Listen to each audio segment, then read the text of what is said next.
at home for me means a lot of baking, which I love to do.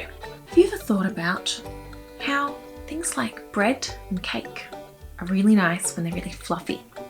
If you look at them, there's lots of little holes. How do they get there? Well, there's a couple of different ways.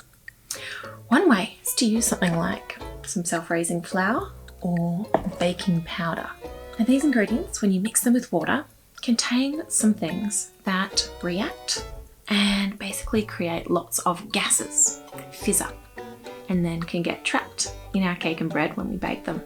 Now if you want to experiment with these fizzing ingredients, well, you could start easy and get hold of some bicarbonate of soda or bicarb soda and some vinegar. And then check with your adults to find somewhere where it's okay to get a bit messy. See what happens when you mix them together. There's another way though.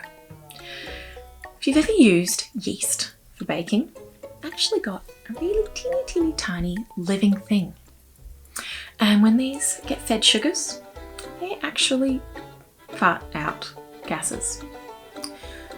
So I've actually got my sourdough starter here. Can you see all those bubbles? I feed it daily with flour and water, and that keeps them really happy to fart out lots for my baking.